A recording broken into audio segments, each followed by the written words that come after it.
away. Okay, so basically the process for these. Let me just put that down. What I did. We're talking about the process of this. Yeah. Okay.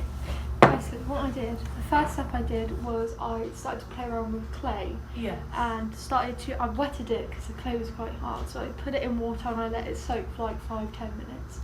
Once it was all mushy and malleable, started playing around with shapes. And then once I'd gotten a couple of the satisfied desires for this experiment, I did a couple that I wanted to do. I covered some with mod rock. Why did you choose mod rock? I don't know, can't remember. Oh yeah, I did, because I covered some in mod rock to see how much it would keep the desired design, because it's quite a loose material. Yeah. It's difficult to keep the smoothness and the shape of it. As you can see here, this is the mod rock one. I filled this with plaster, and then I put plaster of Paris to create the mould. And then once I had that, I created these ones by pouring plaster of Paris over, like making quite a thick concoction of it, rather having it more watery, like say if you were doing a light cast or something. I did quite a thick concoction of it all, so that when it hardened it was like a solid mould. And then I picked it up, I washed it out, took all the clay out, put it back so I could reuse it, and then I was like, right, let's experiment of how I can, create some texture. And I was thinking about like liquid latex and how its properties from like my previous experiments with using latex. I wanted to see if it would harden into thicker, more like rubbery textures. So I decided to fill them up with quite a thick mixture of liquid latex with hardener. And then once that was done, I added some ink, some coloured ink to make it more fleshy and the mould is, Sorry. So when you say you added ink, did you add ink like you've done here, or did you pour the ink into the latex while it was drying? What I did is when I made the concoction between the thickener and the thing, I poured the yellow/orange and mixed that around so the overall base tone was a fleshy colour, like matching to my skin colour, because that's what it's made for.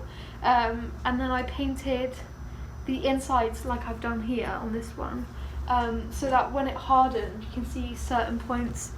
This one, like, it's very subtle. I added a bit of ink, but on the tips it's more blushed in a sense. So you can see here, it's very subtle, but it does work. And the same with this one, which I think looks like a pimple. Wait, what? So with this one, what was the idea behind the shape? Because I'm not looking at it. It just kind of looks like a weird wound. It wasn't based around anything. I was just playing around with shapes and different like formations. Like this was inspired by. Hello.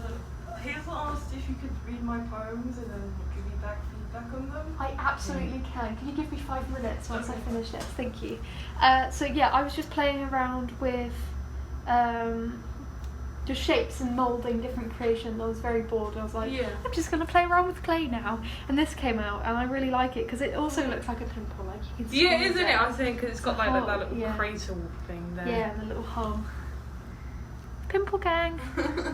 But yeah, I really like that. I think creating pimples is another thing I want to experiment with. Oh, can I give you something to look at? Go for it.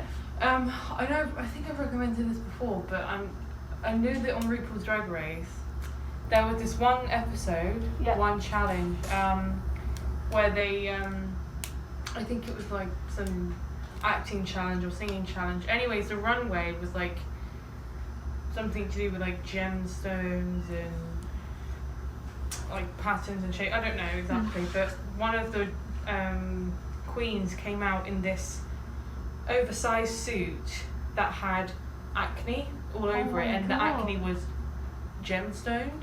I'll show you the look, because it was unreal. I've never seen anything like it before, and it was amazing. Send me a photo on Instagram so I can have that in my little memoir. But yeah, so basically I've just been experimenting with shapes and different ways to cast because I haven't been able to have access to silicone yet. So I've been waiting to experiment with different ways to create the same effect of like a rubber that's flexible and you can squeeze and touch. The only thing I would say about these is I wish they were a bit more like squishy. Yeah. Like because they're quite hard. So I'm going to experiment with using a little bit less thickener. But also, you know, this might just be latex. There might just only be one consistency. And because it is so much latex, it's just quite dense in a sense. So. Well, I don't think it would hurt to play around like you said anyway. Yeah, and play around with the different thickener levels and just see what happens. Absolutely. But I am really happy. If I had to just use this type of formula, I'd be blown away, honestly. It's better than I expected it to come out. I think it's really cool, and I especially love this one. I think it's really, really effective at what you were trying to achieve. Oh yeah, what I was going to say. It was inspired, you know that painting that I did? Do you see how in the wounds it has like different muscle sections? Yeah. It was inspired by that, but in a much smaller scale to create like a bumpy texture, because I really enjoyed that. And then I've created some new moulds, but these are for my dolls that I'm going to attach. And this is just some pimples I'm going to make. I don't know how to make them actual pimples though. Could look it up. I need to have like a bit in the middle. Yeah. But I didn't put that. But that's fine. It's an experiment. Exactly. It goes.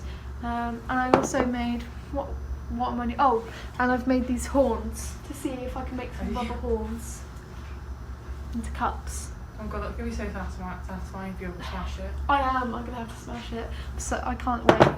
But also, I think these are quite interesting because when I was tapping them out earlier for these, I did the same process as those ones, but obviously I filled the cup up with plaster of Paris. Oh, I thought it was like poking out the bottom. Sorry. Oh wow. When I was filling it, I put a cup and I just filled it with plaster of Paris, and I was tapping it to make sure that all the air bubbles rise to the top. But as you can see, there are still air bubbles in it. But I think that's going to create a really interesting effect, especially if they're like veins. Yeah. Because it might create some really cool like going off pathways. Yeah. So that's going to be interesting to see what that does, and I can't wait to come back next week. Well, not next week. Not next week? We've got Easter. Yeah. Wait, have we? No. Yeah, we have. Have we? Yeah, we do. I don't know. Well, in 2 weeks again then. I don't know actually how long it takes to set because I had this was 2 weeks. And now it's pretty solid, but I don't know how long it actually takes to harden, like this much of latex. Oh, is that the pimple suit? Oh, I love that. Look at that. Isn't that incredible? That's so sexy. It's amazing. Look, even had it on the shoes. That's so sexy. All on the face.